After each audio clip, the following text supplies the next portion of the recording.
The success of Sonic the Hedgehog was indicative of Sega's ascent to new heights, as while previously they had been relegated to fighting over the scraps left by Nintendo, the two now fought on even footing for dominance of the console market. However, the company couldn't rest on their laurels just yet, as Nintendo fought back with the 1-2 punch of a $50 price drop, and securing first dibs on the home port of Street Fighter II. In response to this, Sega pushed for a sequel to Sonic to be made, but the project hit trouble early as developers' Sonic team broke up following programmer Yuji Naka's departure over salary disputes and lack of support from management. In the aftermath of this, most key personnel either moved over to Sega Technical Institute in California, or stayed in Japan to work for other divisions. Sharing Sega management's desire for a sequel, STI boss Mark Cerny traveled to Japan and was able to convince Naka to reunite with the company, traveling to California along with most of the remaining Sonic team staff to work on a sequel with STI. Despite the tumultuous development cycle, Sonic 2 released in November of 1992 to critical acclaim, being an improvement on nearly every aspect that made the first game such a success. However, the most notable difference over the first is introduced on the title screen, as Sonic is accompanied by Tails, a two-tailed fox able to use his tails to fly through the air. But that's Sonic 2. I'm talking about Sonic 2. While Sonic the Hedgehog on Game Gear didn't capture the limelight in the same way that the Genesis version did, it was still a relative success, as it immediately topped sales charts on the handheld. Despite this success, Sega management was dissatisfied, as hardware sales continued to stagnate relative to that of the Game Boy. For the handheld sequel, development saw another shakeup, as Ancient was out and Aspect was in. But this shouldn't cause too many issues, right? After all, we're talking about a handheld game here, the sort you can beat while at a doctor's office or an airport terminal. If it's anything like the first one, it should be a piece of cake. It's not, in fact, a piece of cake. Sonic 2 opens with a cutscene of Tails being chased by Robotnik, with Sonic following close behind. Robotnik gets the Tails first, and lifts him off the ground, taking him away. This sets up the game's exposition, as you have to travel through South Island to rescue him. Starting the game off is Underground Zone, which sets the tone for the remainder of the game in more ways than one. Similar to the first game, each zone is broken up into 2 acts and a boss fight. Another feature retained from its predecessor is the presence of a Chaos Emerald hidden within each zone, required to unlock the good ending of the game. All of the zones in Sonic 2 are designed around a gimmick, with Underground Zone being set in a mine and featuring minecarts that Sonic can ride in, and jump from to clear larger gaps. However, the most pressing difference over the original is the difficulty, which feels a bit steep considering that it's just the first level of the game. In that game, the first level just felt like a tutorial, a way to get new players acclimatized, but here it's more than possible to get yourself killed if you're not careful. Act 3 cements this as the boss fights here are everything the firsts weren't. They're hard. Remember Death Egg Zone from Sonic 2 on Genesis? Well, that's every single boss here, complete with the iffy collision and no rings to speak of. Underground Zone Act 3 sees you dodging bombs on one side and these pincher things on the other. Compounding this is that it seems that the sketchy mid-air control from the original game has been carried over, despite the two being made by completely different developers. Sky High Zone Act 1 washes out the aftertaste of this fight, however, as it's fairly laid back compared to any of that of Underground Zone.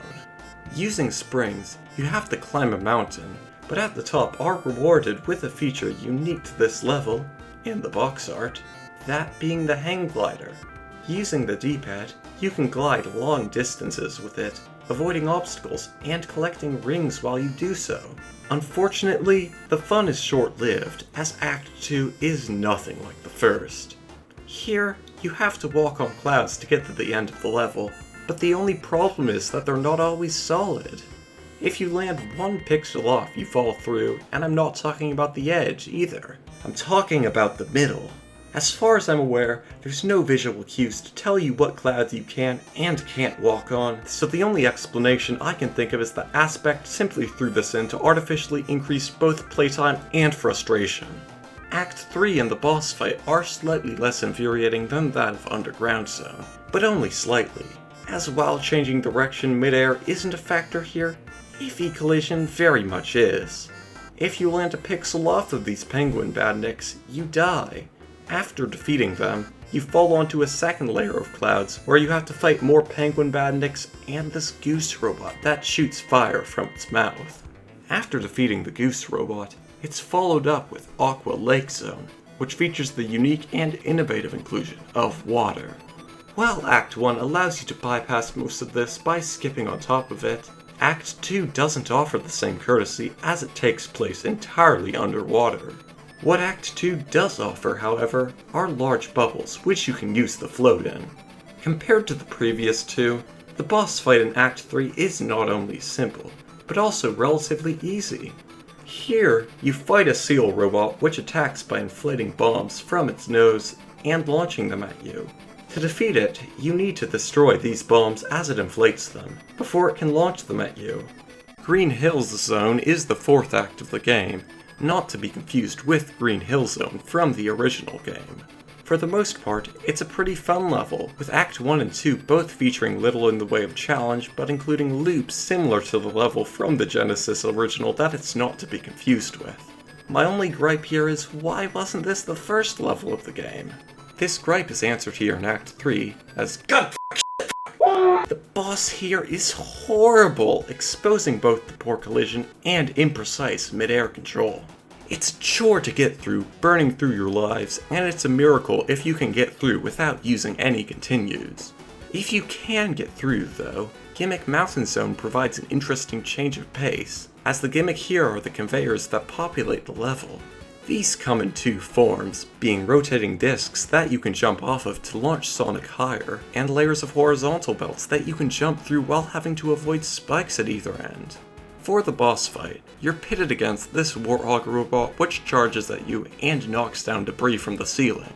The only thing I have to say here is that no, the mid-air controls haven't gotten magically better since the last 4 boss fights.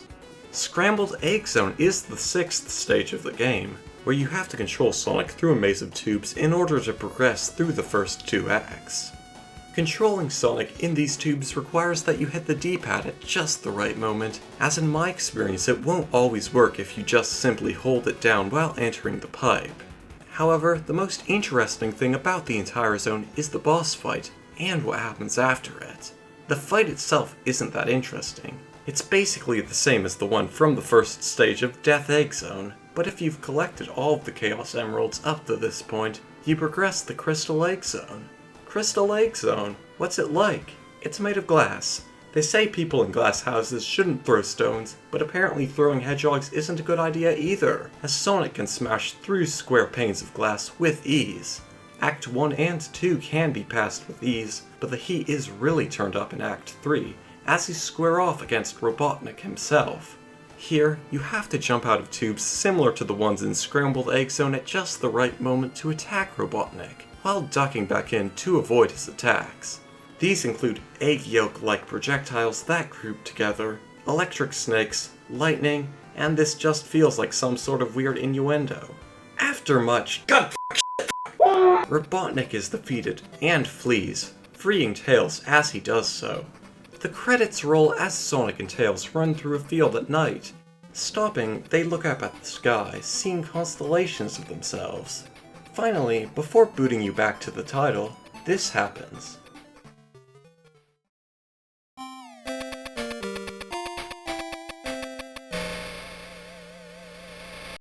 Way to take the wind out of my sails, Aspect. You just had to get the last laugh in here. Oh yeah, Tails dies if you don't get all of the emeralds.